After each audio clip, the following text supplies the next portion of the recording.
probably about 8 years old, and my parents, we lived in a two-story house, and I decided that I wanted to jump off the roof of the second story, and I realized that if I jumped off, I was going to probably hurt myself.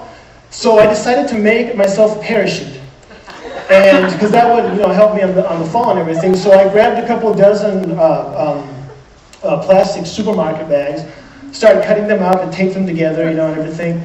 And so my mom walks by, she sees what I'm doing, and she says, "What are you doing?" And I tell her, well, I'm preparing for the jump.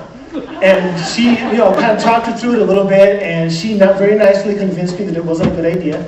But in my mind, there was no problem. This was just going to happen. And you see what I'm saying? When we're little kids, we don't have that concept of things being impossible. We don't know where the line is between reality and fiction. We don't know where that is. And so, somewhere along the way, we lose Genesis 15, verse 1. It says,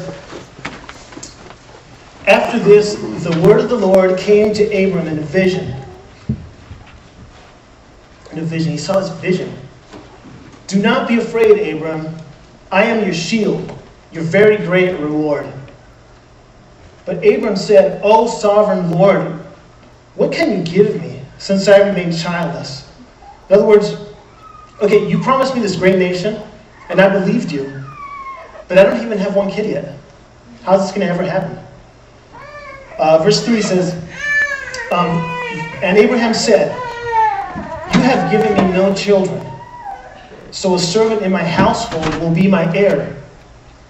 So Abraham was telling him, so this ends with us. Okay, I understand that. I can't believe this. I mean, you made me this promise. So this is it? And assumption starts locking in his life. I just assume it's never going to happen.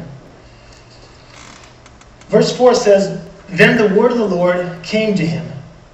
It says, "This man will not be your heir, but a son coming from your own body will be your heir." So kind of like God was telling him, okay, you thought I forgot my promise with you, didn't you? No. I'm doing something different in your life right now that you have no idea about. I'm going to keep my promises. That's what I do. I don't back down, okay? I'm going to keep this promise with you. And then he continues. He says, I love this part. He says, verse 5, he says, "He took him outside and said, 'Look up at the heavens and count the stars, if indeed you can count them.' Then he said to him, 'So shall your offspring be.'" I love the fact that he takes him outside. I love that. 6, Abraham believed the Lord, and it was credited to him as righteousness. You can let your life be controlled by your assumptions, or you can let your life be controlled by God. You got to choose. You can't do both. I think that there are people here in this room right now who have given up on their God-given dreams. I think there are people in this room who God has been very specific with, who's had this burning inside. It's like, man, I know this is God. I know I can smell it. I can feel it. That's all I think about. It's all I talk about. But you've given up on that dream. And my prayer for tonight is that fire will ignite again in your heart today. Because you can hang on. You can hang on to your assumptions, or you can hang on to God. You can't do both things. You got to choose. Which one is it going to be? Which one is it going to be? Make that choice. Can't be both. Can't be both.